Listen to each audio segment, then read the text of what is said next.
ఈరోజు పోలీసుల పైన, యంత్రాంగ పైన, ప్రభుత్వం పైన చాలా అంటే చాలా స్టేట్మెంట్ ఇస్తున్నారు. ఇప్పుడే వస్తే ముందు కూడా లైవ్ లో చూశాను. చాలా అంటే చాలా విమర్శ చేస్తున్నారు. ఏదో నిరంకుశ ప్రభుత్వము, లేదంటే ఎమర్జెన్సీ వస్తుంది.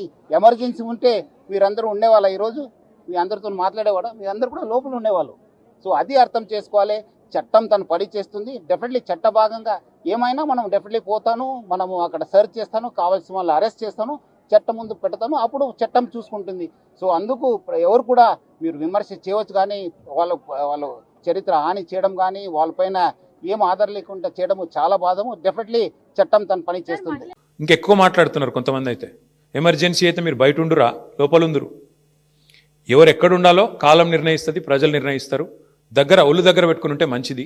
ఇవాళ నేను అధికారులకు కూడా చెప్తా ఉన్నా, ఈ ఫోన్ ట్యాపింగ్లు, వీటి మీద జరుగుతున్న ధారావాహికంగా జరుగుతున్న డ్రామాలు, ఇందులో భాగస్వాములు అయిన అధికారులకు కూడా నేను చెప్తా ఉన్నా, ప్రతిరోజు ఒక్కరిదే ఉండదు.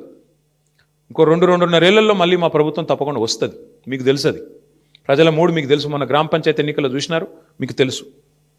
ఇవాళ ఎన్నికలు పెడితే రాష్ట్రంలో ఏం ఫలితం వస్తుందో కూడా అధికారులకు తెలుసు. నేను వారికి చెప్తా ఉన్నా, మేమెన్నడూ గత 10 ఏళ్లలో ఇట్లా అధికారాన్ని దుర్వినియోగం చేయలేదు, ఎక్కడా చేయలేదు.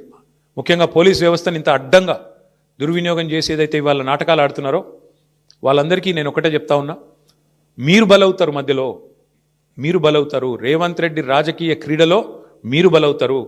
మొన్నెట్లయితే కాంగ్రెస్ పార్టీ అంతర్గత కుమ్ములాటల్లో, ఆధిపత్య పోరులో జర్నలిస్టులు బలైనారో, రేపు నేను చెప్తున్నా, మీరు భాగస్వాములు అయితే అధికారులు మీరు బలవుతారు. గుర్తుపెట్టుకోండి. రిటైర్ అయిన వాళ్ళని ఏం చేయలేరు భవిష్యత్తులో బీఆర్ఎస్ వాళ్ళు అనుకుంటురేమో, దానికి కూడా మాకు రేవంత్ రెడ్డి గారే తోజు పెట్టిండు. రిటైర్ అయిన అధికారులను కూడా తీసుకొచ్చి 40 రోజులు జైల్లో పెట్టినాడు. కాబట్టి రిటైర్ అయిపోతాము, తప్పించుకుంటాము అనుకునే వాళ్ళకు కూడా నేను చెప్తా ఉన్నా, ఎవరు ఎక్కడికి పోలేరు.